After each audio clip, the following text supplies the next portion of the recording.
بہت سے پیشنٹ جن میں زیادہ تر خواتین کی تعداد ہوتی ہے وہ آ کے کمپلین کرتے ہیں کہ جب ہم صبح سو کے اٹھتے ہیں تو اس وقت ہماری ایڑیوں میں بڑی شدید قسم کی درد ہوتی ہے، اور پھر جب ہم تھوڑا سا چل لیتے ہیں تو وہ درد قدرے بہتر ہو جاتی ہے، اور یہ کئی مہینوں سے، کئی دفعہ کئی سالوں سے ہو رہا ہے۔ اور پھر کچھ لوگ یہ بھی کہتے ہیں کہ اب تو جب ہم سو کے اٹھتے ہیں درد ہوتی ہے، لیکن تھوڑا بہت چلنے کے بعد بھی یہ کم نہیں ہوتی۔ یہ ایک بڑی کامن کمپلین ہے۔ اب ہوتا کیا ہے؟ عام طور پہ جب یہ کمپلین لے کے لوگ کسی ڈاکٹر سے رجوع کرتے ہیں یا عام لوگوں سے رجوع کرتے ہیں تو کئی دفعہ ان کو مشورہ دیا جاتا ہے کہ آپ چھوٹی ہیل استعمال کریں۔ آپ کہیں ایسا تو نہیں کہ ہیل والی جوتی پہنتی ہیں یا پہنتے ہیں۔ حقیقت یہ ہے کہ اس کی مین وجہ یہ ہوتی ہے کہ جو خواتین گھروں میں فلیٹ جوتے پہنتی ہیں، ہیل کا استعمال نہیں کرتی، ان کے اندر ایڑیوں کے اندر درد ہوتی ہے، کیونکہ جب آپ فلیٹ جوتے پہنیں گے تو سارے کا سارا وزن آپ کی ایڑیوں پہ پڑے گا، اور جب آپ کی ایڑیوں پہ پڑے گا تو جو ایڑی کی ہڈی ہوتی ہے اس کی چونچ نکل آتی ہے، جسے ہم کیلکینیس پر کہتے ہیں، اور اس کو پلانٹر فیشیٹس پوری بیماری کو کہتے ہیں۔ اس لیے میں ہمیشہ کہتا ہوں کہ جن لوگوں کو صبح سو کے اٹھتے وقت اپنی پیروں میں ہیل میں درد کی شکایت ہوتی ہے، انہیں کوشش کرنی چاہیے کہ ہیل والی جوتی پہنیں۔ اور جب ہم کہتے ہیں ہیل والی جوتی پہنیں تو اس کا مطلب یہ نہیں ہے کہ پینسل ہیل ہو، 4 انچ اونچی ہیل ہو، 1-1.5 انچ کی ہیل ہونی چاہیے۔ آپ کی جو پمپیز ہوتی ہیں، یہ جو آپ کی کوٹ شوز ہوتے ہیں، ان کے اندر اتنی ہیل ہوتی ہے، کیونکہ اب آپ سوچیں کیوں؟ آپ سوچیں گے یہ آپ کا پاؤں ہے، اگر آپ کی ہیل اونچی ہوگی تو آپ کا پاؤں یوں ہو جائے گا، تو آپ کی ہیل کے اوپر پریشر نہیں پڑے گا، آپ کے پنجے کے اوپر پریشر پڑے گا، ہیل پہ پریشر نہیں پڑے گا۔ تو ہم نے اپنی ہیل کو پریشر سے بچانا ہے۔ اسی طرح پاؤں سے ننگے نہیں پھرنا گھروں کے اندر، اسی طرح فلیٹ جوتا نہیں پہننا ہم نے۔ آپ کچھ عرصے کے لیے آزما کے دیکھ لیجیے گا، اگر آپ ہیل والی جوتی پہنیں گے آپ کو دوائیوں کی ضرورت ہی نہیں پڑے گی۔ اور عام طور پہ یہ بھی دیکھا گیا ہے کہ ہیل کے ان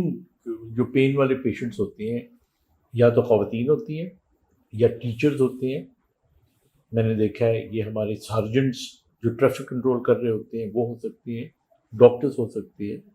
جن لوگوں کو کھڑا ہونے کا زیادہ کام ہوتا ہے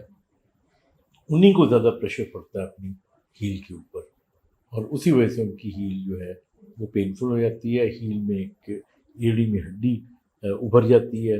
اور وہ درد کرتی ہے۔ اب میں آپ کو ایک اور دلچسپ بات بتاؤں، ہڈی کی خاصیت یہ ہے کہ اس پہ اگر آپ پریشر ڈالیں گے تو وہ بڑھے گی، اگر آپ اس پہ پریشر نہیں ڈالیں گے تو وہ نہیں بڑھے گی۔ اسی لیے ہم کہتے ہیں کہ جو بچے دیکھیں جو بھاگتے ہیں دوڑتے ہیں ان کا قد بہتر ہوتا ہے، کیونکہ وہ اپنی ہڈیوں میں پریشر ڈال رہے ہوتے ہیں۔ آپ پولیو میں دیکھ لیں، پولیو میں چونکہ آپ کی ٹانگ میں طاقت نہیں ہوتی، پولیو پہ آپ زور نہیں ڈالتے اس ٹانگ کے اوپر،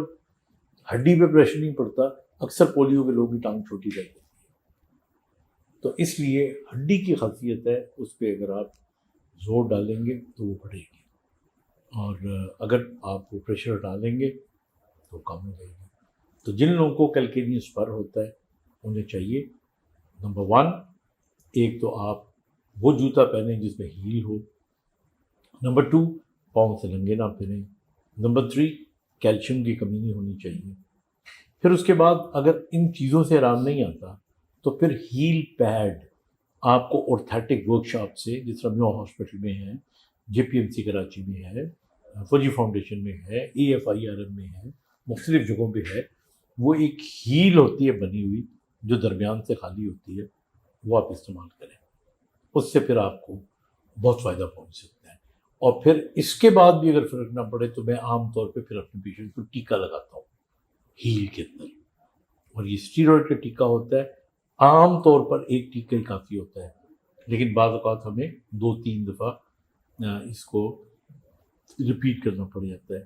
اور میں نے دیکھا ہے کہ انہی میں ریپیٹ کرنا پڑتا ہے کہ جو ٹیکہ لگوانے کے بعد ان کو لگتا ہے ہم ٹھیک ہو گئے ہیں، درد ختم ہو گئی ہے، وہ پھر نہ ہیل کی پرواہ کرتے ہیں نہ کسی اور چیز کی، چلنا پھرنا شروع کر دیتے ہیں اور وہ تکلیف